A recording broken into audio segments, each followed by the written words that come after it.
여기 한국인은 차갑고 감정 표현이 부족하다라고 외치는 남성이 있습니다. 그는 네팔 학생이라고 하는데요. 그는 왜 이렇게 믿고 있는 걸까요? 그리고 어떤 일로 충격을 받게 되는지 궁금합니다. 그럼 오늘 사연 시작합니다. 저는 한국에 대한 이야기들을 전혀 믿지 않고 있었어요. 제 이름은 비스바스예요. 13살이죠. 저는 네팔의 작은 마을에 살고 있었는데요. 산들이 하늘에 닿을 만큼 높고 우기가 되면 비가 세차게 내리는 그런 곳이었어요. 기억할 수 있는 한 계속 저는 한국 사람들이 차가운 사람들이라고 생각하고 있었거든요. 경쟁만 신경 쓰는 사람들이라고요. 매일 아침 저는 달구는 소리와 함께 일어나고 있었어요. 우리 집은 작았지만 사랑으로 가득 차 있었어요. 아버지의 손은 농사일 때문에 거칠어져 있었고 얼굴에는 뜨거운 햇볕 아래서 힘들게 일한 세월이 새겨져 있었어요. 우리 마을은 여러 문제들과 씨름하고 있었어요. 가끔 전이가 며칠씩 나가기도 했고 많은 젊은 사람들이 큰 도시로 일자리를 찾아 떠나고 있었어요. 이게 제가 알고 있던 세상이었죠. 어느 비 오는 오후 저는 마을 공용 컴퓨터로 인터넷을 하고 있었어요. 레딧 글들을 스크롤하고 있는데 이상한 걸 봤어요. 가족 중 한 명이 한국어에 올인한다는 글이었어요. 그 글을 클릭했어요. 농담이나 지어낸 이야기가 나올 거라고 생각하면서요. 그런데 대신에 한국어를 배우는 게 인생을 완전히 바꿀 수 있다고 진지하게 주장하는 사람들의 댓글을 보게 됐어요.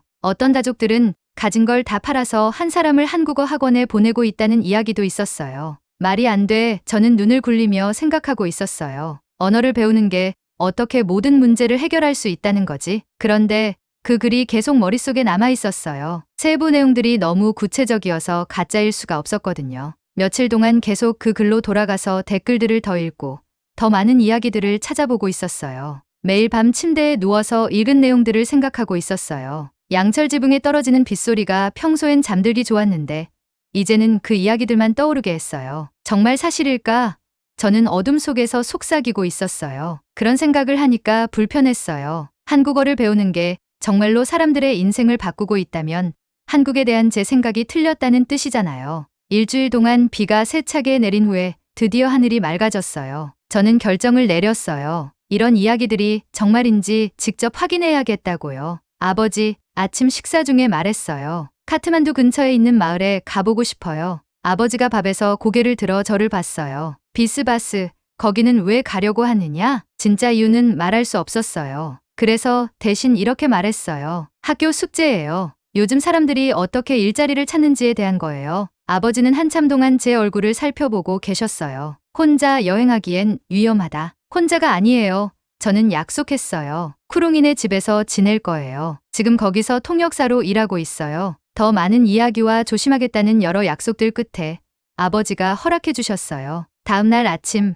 저는 작은 가방에 옷과 공책 그리고 이웃들의 수확을 도와주며 모은 돈을 모두 넣고 짐을 쌌어요. 카트만두 외곽까지 가는 버스 여행은 길고 험했어요. 산길을 돌아가면서 농장들과 작은 마을들이 영화 속 장면처럼 지나가고 있었죠. 머릿속은 질문들로 가득했어요. 이 사람들이 정말로 한국어에 모든 걸 걸고 있는 건 맞을까?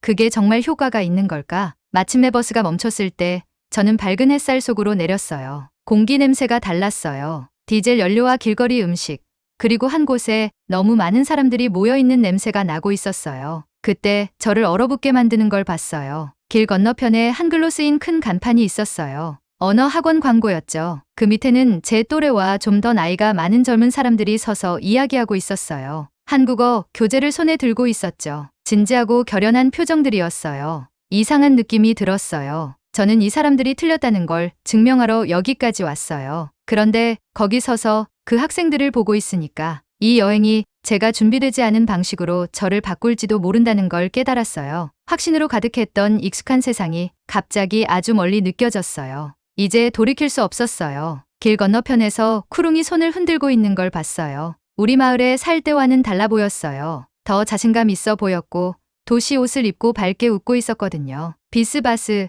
정말 많이 컸네. 쿠룽이 빠르게 안아줬어요. 배고프지?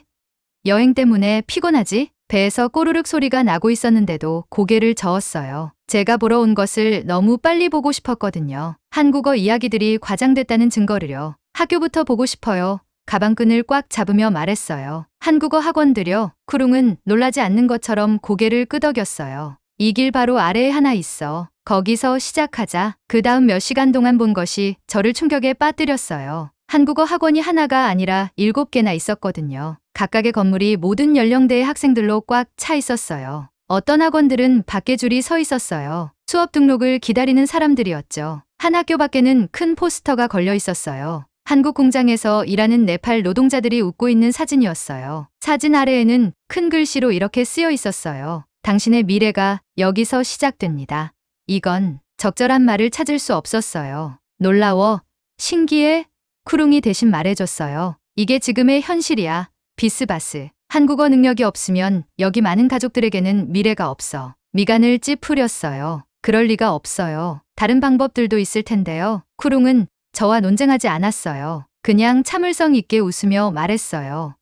와, 내가 이해하는데 도움이 될 만한 걸 보여줄게. 우리는 좁은 길로 걸어갔어요. 건물들이 점점 작아지고 소박해졌어요. 창문에는 빨래가 걸려 있었고 아이들이 진흙투성이 마당에서 손으로 만든 장난감을 가지고 놀고 있었죠. 대부분의 가족들이 여기서 살아요. 쿠룽이 설명했어요. 그런데 한 가족을 만나보게 하고 싶어. 우리는 작은 농가 앞에서 멈췄어요. 벽에는 페인트 칠이 필요해 보였고 지붕에는 수리한 흔적들이 덧대어져 있었어요. 한 남자가 집 옆 작은 채소밭에서 일하고 있었어요. 이분이 가리브 라즈팔이에요. 쿠룽이 소개해줬어요. 가리브 씨, 이 아이가 제가 말씀드린 비스바스예요. 가리브는 진지한 눈으로 저에게 고개를 끄덕였어요. 우리 마을의 한국 꿈에 대해 배우러 왔나? 가리브가 우리를 집 안으로 초대했어요. 집은 단순했지만 깨끗했어요. 제 눈에 바로 들어온 건 한쪽 벽을 온통 덮고 있는 한국어 포스터들이었어요. 그때 글을 봤어요. 저보다 많이 어리지 않은 소년이 작은 탁자에 앉아 있었어요. 책과 종이들이 앞에 펼쳐져 있었죠. 공책에 한국어 글자를 계속 반복해서 쓰고 있었어요. 내 막내 아들 라탁이야. 가리브가 자랑스러운 목소리로 말했어요. 하루에 16시간씩 한국어를 공부하고 있어. 16시간이라니. 그 정도로 오랫동안 뭔가를 공부한다는 건 상상할 수 없었어요. 라탁이 잠깐 고개를 들어 저와 눈이 마주쳤어요. 그 눈빛에 뭔가가 있었어요. 결이었을까요? 아니면 절망이었을까요? 그러더니 말 한마디 없이 다시 글쓰기로 돌아갔어요. 이 아이 교육비를 위해서 물소 2마리를 팔았어. 가리브가 계속 말했어요. 이제 모든 게 이 아이에게 달려있어. 이런 이야기를 듣고 있으니 불편했어요. 한 아이에게 너무 큰 부담을 지우는 것 같았거든요. 다른 자녀들은 어떻게 하세요? 물어봤어요. 아이가 8명 있어. 가리브가 설명했어요. 우리 마을의 각 가족들은 가장 가능성 있어 보이는 아이 하나를 선택해. 나머지는 그 아이의 교육을 뒷받침하기 위해 일을 하지. 라탁이 한국에서 성공하면 우리 모두를 도와줄 수 있을 거야. 그날 밤 저는 쿠룽 사촌네 집에서 지냈어요. 잠이 오지 않았어요. 계속 라탁 생각만 났어요. 등불 아래서 한국어 글자를 쓰고 있는 라탁. 온 가족의 희망을 짊어지고 있는 라탁 말이에요. 아침에 쿠룽에게 충분히 봤다고 말했어요. 이건 말이 안 돼요. 사촌이 준비해준 아침 식사를 먹으면서 말했어요. 이 가족들이 너무 불확실한 일에 모든 걸 걸고 있어요. 여기서 기회도 없이 그냥 머물러 있는 것보다 더 불확실할까? 쿠룽이 부드럽게 물어봤어요. 거기에 대답할 말이 없었어요. 작은 가방을 쌌어요. 집으로 돌아갈 준비가 됐거든요. 그런데 버스 정류장으로 걸어가는데 갑자기 하늘이 어두워졌어요. 몇 분 만에 폭우가 쏟아져 내렸어요. 길이 잠길 거야. 쿠룽이 빗소리를 뚫고 소리쳤어요. 오늘은 버스가 없어. 갇힌 기분이었어요. 우주가 저를 억지로 머물게 하는 것 같았어요. 그날 오후 늦게 비가 보슬보슬 내리는 정도로 약해졌을 때 쿠룽이 다른 사람을 만나보자고 제안했어요. 아르준이라는 젊은 남자가 여기서 중요한 일을 하고 있어. 그녀가 말했어요. 떠나기 전에 만나봐야 할 것 같아. 아르준의 곳은 마을 중심가 근처의 작은 건물이었어요. 밖에 간판이 걸려 있었는데 지역 컴퓨터 센터라고 네팔어와 한국어로 쓰여 있었어요. 안에는 15대 정도의 컴퓨터가 나무 책상 위에서 윙윙거리고 있었어요. 젊은 사람들이 각각 앞에 앉아서 헤드폰을 끼고 한국어 문장들을 따라하고 있었어요. 키 크고 활기찬 남자가 환한 웃음으로 우리를 맞아줬어요. 어서 와요. 비스바스시겠네요. 손을 꽉 잡고 흔들었어요. 저는 아르준이에요. 왜 한국어예요?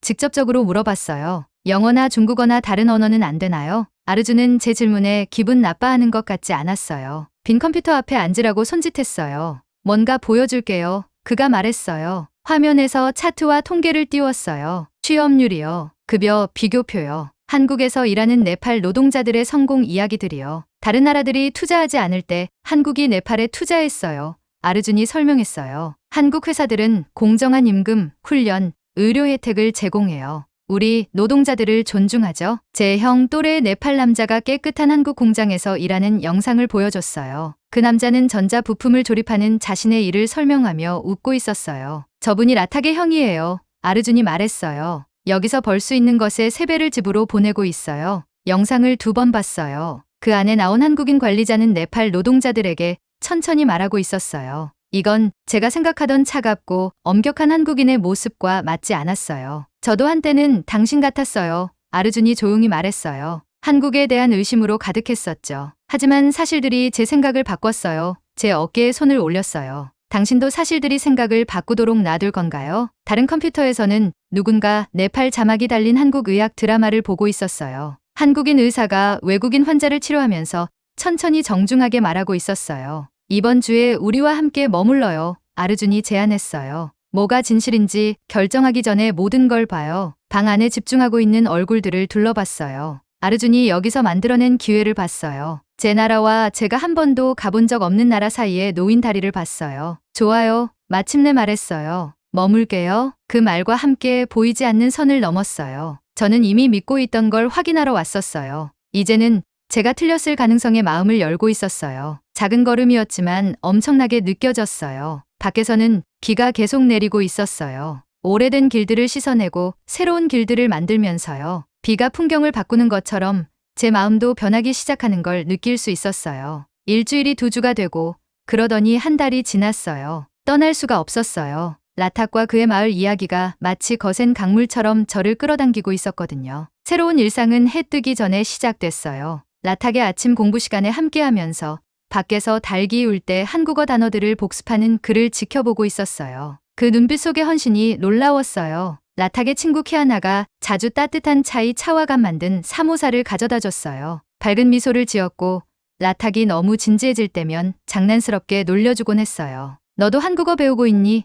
어느 비 오는 아침에 키아나에게 물어봤어요. 키아나는 웃으며 주머니에서 단어 카드를 꺼냈어요. 당연하지. 하지만 누군가는 모두의 기운을 북돋워줘야 하잖아. 행복할 때 배우는 게 더 쉬워. 저는 작은 공책을 늘 들고 다니기 시작했어요. 보고 들은 것들을 적으면서요. 더 이상 누군가 틀렸다는 걸 증명하려는 게 아니라 이 세상을 더 잘 이해하려고요. 12일째 라탁이 오늘 새 단어 200개를 외웠다. 15일째 키란이라는 다른 학생을 만났다. 한국어 수업을 들으러 왕복 4시간을 걸어온다. 18일째 시험 준비 중 정전이 됐다. 모두 촛불을 가져와서 계속 공부했다. 어느 날 저녁, 특히 심한 정전이 있을 때 저는 키란과 함께 앉아 있었어요. 배터리로 작동하는 라디오 주변에 모여서 한국어 강의를 듣고 있었죠. 큰 시험이 다음 주야. 키란이 속삭였어요. 모든 게 이것에 달려 있어. 왜 자신에게 이렇게 큰 부담을 지우는 거지? 물어봤어요. 키란의 대답이 계속 머릿속에 남았어요. 압력이 다이아몬드를 만들거든. 비스바스. 그리고 우리 가족들은 모든 희생을 한 만큼 다이아몬드를 받을 자격이 있어. 모든 사람이 한국 꿈을 지지하는 건 아니었어요. 전통적인 생각을 가진 나이 든 마을 교장 선생님이 어느 날 찻집에서 저를 불러 세웠어요. 이 젊은 사람들이 우리 문화를 버리고 있어. 찌푸린 얼굴로 말했어요. 한국에서 돌아와서 변해 있다면 어떡하지? 그의 말이 저를 괴롭혔어요. 그날 밤 일기에 썼어요. 한국어를 배우는 게 자신을 잃는 걸까? 다음 날 아르준에게 말했어요. 교장 선생님이 모두가 문화를 잃고 있다고 생각해요. 아르준이 이마에 땀을 닦았어요. 새로운 걸 배우는 게 오래된 걸 잃는 것과 같을까? 둘 다 가질 수는 없는 걸까? 그는 전통 네팔 옷을 입고 휴대폰으로 한국어를 연습하고 있는 여성을 가리켰어요. 저분을 봐. 한국어를 배운다고 해서 네팔 사람이 아닌 건가? 아니면 더 많은 걸 얻고 있는 건가? 그의 말이 제가 보고 있던 것들을 다르게 생각하게 만들었어요. 이 사람들은 자신의 정체성을 거부하는 게 아니었어요. 확장하고 있는 거였어요. 드디어 시험날이 왔어요. 폭우에도 불구하고 온 마을이 모였어요. 라탁과 키란을 포함해서 23명의 학생이 인생을 바꿀 수 있는 한국어 능력 시험을 보게 됐어요. 가족들이 아이들을 안아줬어요. 어떤 어머니들은 조용히 울었어요. 키아나는 라탁에게 작은 천 주머니를 건넸어요. 직접 만든 행운의 부적이었어요. 그들이 버스에 타는 걸 보면서 가슴이 빨리 뛰는 걸 느꼈어요. 언제부터 그들의 성공이 저에게 중요해진 걸까요? 계획하지 않았는데 저도 버스에 올라타고 있었어요. 쿠롱이 놀란 표정으로 눈썹을 올렸지만 옆자리를 만들어줬어요. 무슨 일이 일어나는지 봐야겠어요. 설명했지만 제 감정을 스스로도 잘 이해하지 못했어요. 카트만두의 시험센터는 한국 국기와 네팔 국기가 밖에 펄럭이고 있는 큰 건물이었어요. 네팔 전국에서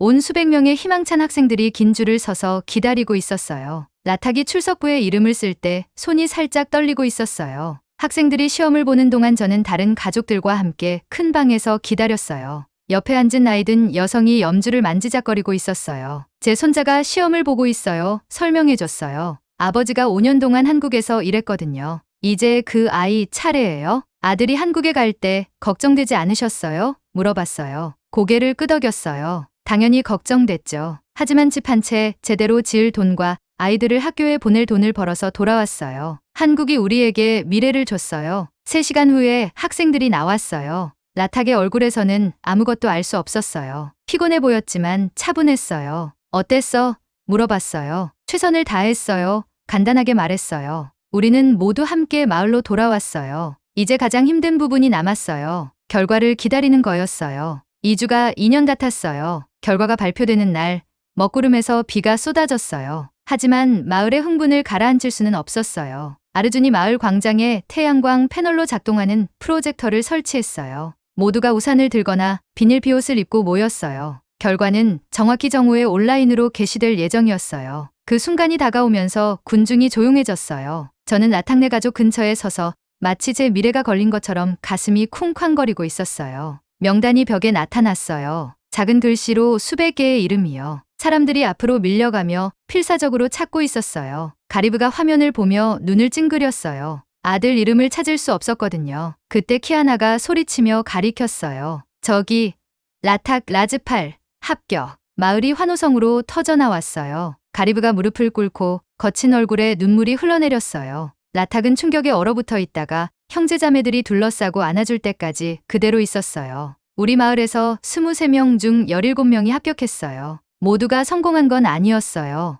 떨어진 학생들과 상심한 가족들의 절망적인 얼굴을 봤어요. 다음번에 다시 도전하겠다고 했어요. 그날 밤 축하하는 북소리가 마을 전체에 울려 퍼지는 가운데 저는 군중에서 떨어져 서 있었어요. 휴대폰에 부모님이 언제 집에 오냐고 묻는 메시지들이 와 있었어요. 답할 말이 없었어요. 제가 목격한 것을 어떻게 설명할 수 있을까요?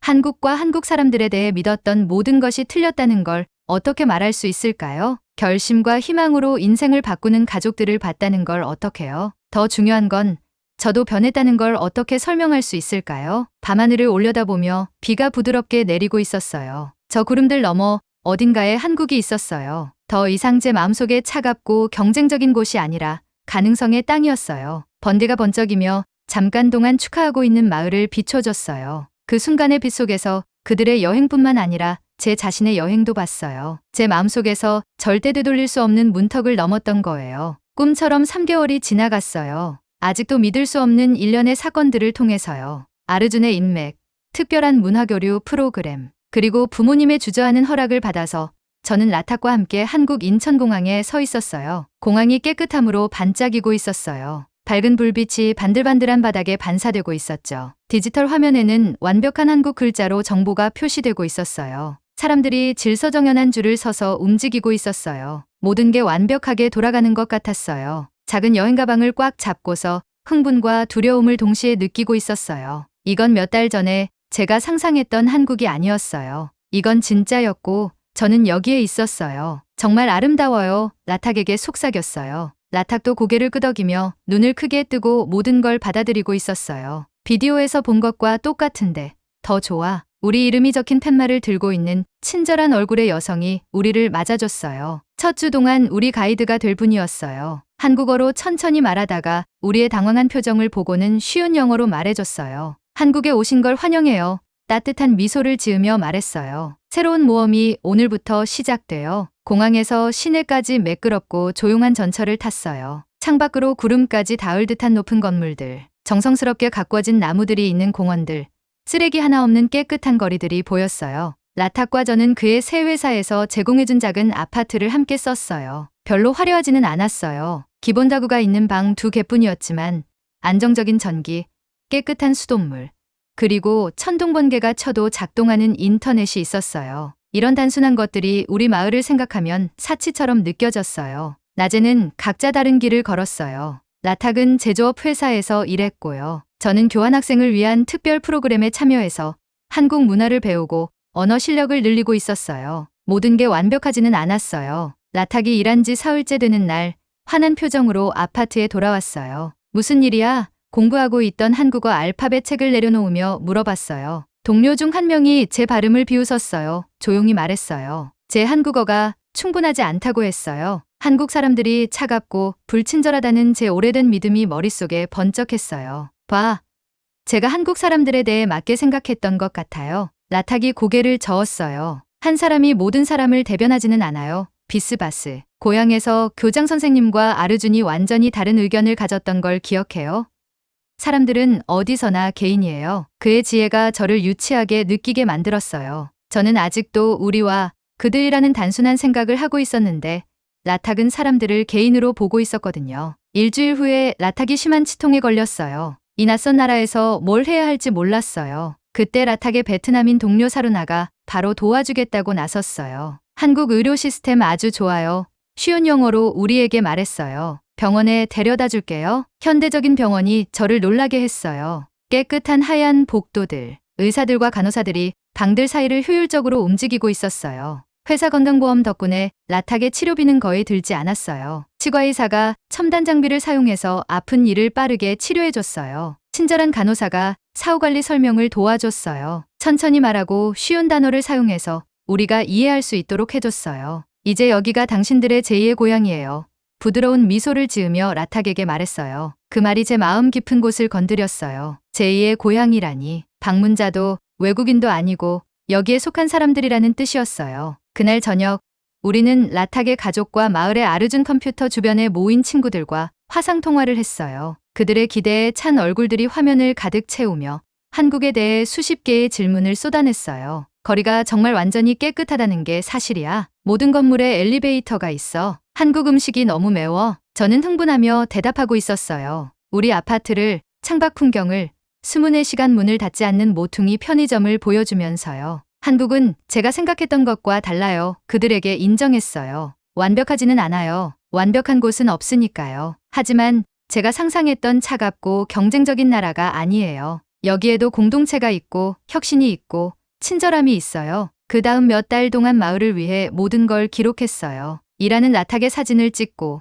지하철 시스템 영상을 찍고 한국어 수업을 녹음했어요. 우리의 길을 따라올 수도 있는 사람들과 이 새로운 세상을 나누고 싶었거든요. 가장 큰 순간은 라탁이 팀 리더로 승진했을 때였어요. 그의 회사가 열심히 일하는 모습과 늘어가는 한국어 실력을 인정해준 거였어요. 회사 행사에서 그가 한 짧은 연설이 모든 사람을 감동시켰어요. 한국어는 제 두 번째 심장입니다. 그가 말했어요. 네팔어 심장과 나란히 뛰면서 저를 더 강하게 만들어줍니다. 한국인 동료들이 크게 박수를 쳤어요. 심지어 상사가 라탁에게 다른 외국인 근로자들을 위한 교육 프로그램을 만드는 걸 도와달라고 제안하기도 했어요. 라탁은 계약을 완료하기 위해 남고 제가 네팔로 돌아갈 때가 되었을 때 슬프면서도 흥분됐어요. 발견한 이 새로운 세상을 떠나는 건 슬펐지만 배운 것들을 나눌 수 있다는 건 흥미로웠어요. 제 여행 가방은 선물들로 불룩했어요. 한국 과자, 교재, 작은 기념품들이요. 하지만 제가 가져간 가장 중요한 것들은 보이지도 만져지지도 않았어요. 새로운 이해,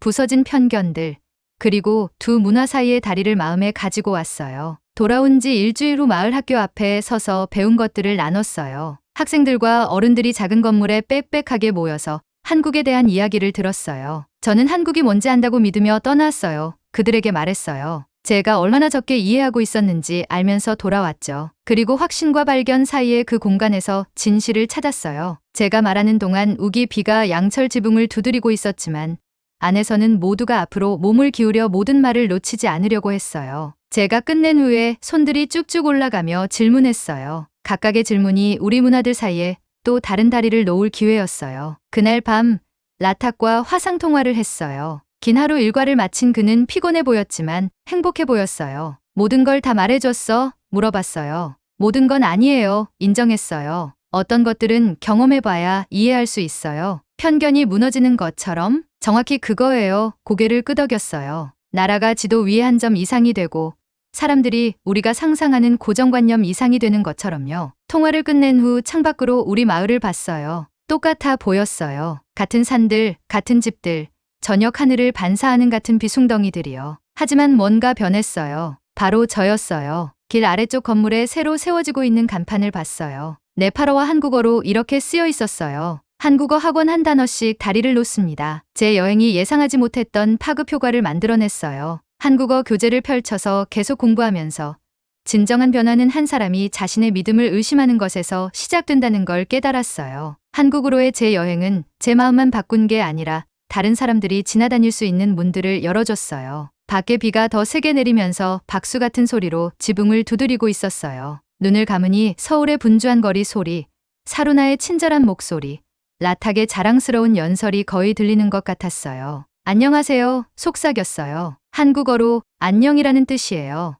이제는 변화의 무게를 담고 있는 단순한 말이었어요. 편견의 세상에서 가능성의 세상으로 건너가는 걸 도와준 말이었어요. 밖에서는 비가 온 후 밤하늘이 맑아지면서 네팔과 한국 모두를 비추는 별들이 드러났어요. 같은 별들이었어요. 우리가 어떤 언어를 하든 어떤 이야기를 믿든 우리 모두를 연결해주는 별들이었어요. 여하튼 사연을 보내주신 비스바스님에게 감사드립니다. 네, 그럼 오늘 사연 어떻게 들으셨나요? 오늘 사연이 재미있으셨다면 좋아요와 댓글 부탁드려요. 지금까지 저는 사연 읽어드리는 감동사연의 외 미연이었습니다. 끝까지 시청해주신 모든 분들 고맙습니다. 더 좋은 영상으로 다시 찾아뵐게요. 감사합니다.